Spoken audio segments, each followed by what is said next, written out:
So ngayon, ituturo ko sa inyo paano maglagay ng finishes sa stairs. So, simple lang naman kung memorize nyo na or kabisado nyo na yung ribbon at saka mga properties.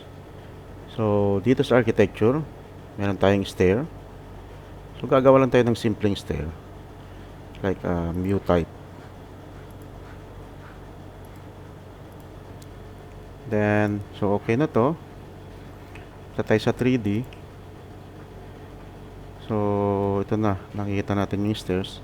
For the meantime, delete muna natin tong handrail para makita natin yung finishes. Tapos, itong course, set natin ng fine. Tapos, realistic sa graphic. Then, dito, mamimili tayo dito no, sa properties. Mamimili tayo ng type ng stairs. Punta tayo sa monolithic. So, ayan. Meron na tayong monolithic or parang concrete. Usually kasi ganito ang ginagamit ng structural. Tapos, yung finishes is from architecture or from architects na 3D art models tinatawag nila. So ito, gagawin natin tulad ng sinabi ko sa inyo, always duplicate. So duplicate tayo. Huwag na nating pangalanan na iba. Okay na to. 2. And then so sa paglagay ng finishes, punta tayo dito sa run type. So sa run type kasi dito mo makikita yung pwede kang mag-i-on mo yung thickness. Magkakaroon siya ng thickness dito. So dito, click mo lang yan.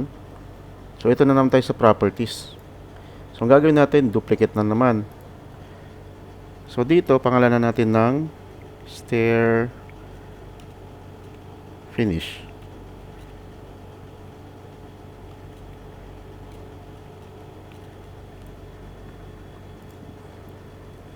Tapos dito, itong thread at saka riser. Ito na yung finishes niya. So, check lang natin to. Ngayon, mamimili tayo sa thickness ng finishes mo. Pagpalagay natin na gagamitin nating tiling is 25. Tapos, dito is, okay na itong 12.5. So, sa materials naman, click natin to. Hanap tayo ng parang wood.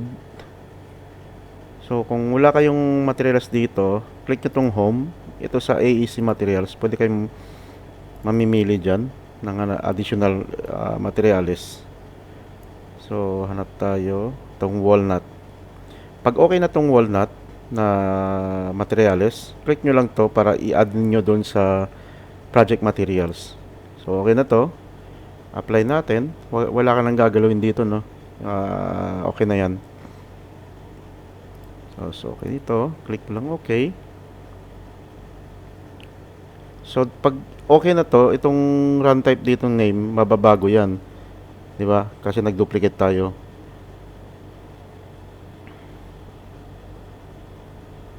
Tapos dito naman sa landing.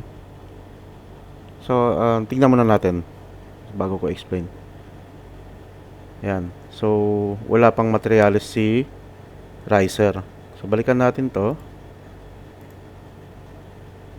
Click natin ulit si run type. Ito, si riser material. Maglagay tayo ng materials. So, same pa rin ang gagamitin natin, walnut. Tapos, okay na yan. Andun, nakita nyo na. Yan. Sa nosing, pwede kayo magdagdag. Kung gusto nyo 25 din ng nosing, apply kayo. Yan. So, meron na tayong nosing.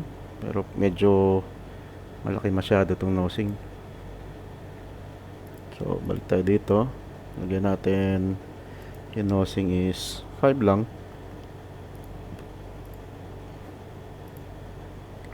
Yan, di ba? So, ang gagawin ninyo, save nyo lang to, no? Meron na kayo. Usually, pag merong model ang structural, gumagawa sila ng sarili nilang, kumbaga magkakaroon sila ng model nila. So, kailangan yung finishes is architectural lang. So, pwede tayo mag-create again or magkokopya nito. Gagawin natin is edit type. Tapos, duplicate tayo. So, okay lang muna itong 3. So, dito sa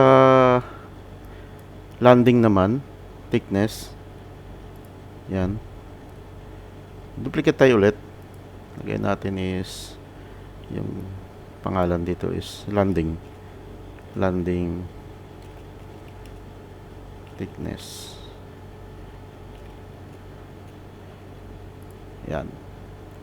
Tapos lagyan natin na 5 na lang. Yun. So ito naman yung problema natin ngayon. So click tayo ulit. Dito sa run type, ito gagawin natin tong 0. Tapos hindi smooth, dapat step para sasabay yung concrete doon sa forma ng step. So sorry guys, kailan nyo rin i-duplicate to.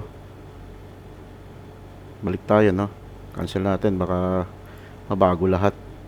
So duplicate tayo ulit. Gagawin natin is finish to lang, okay na to.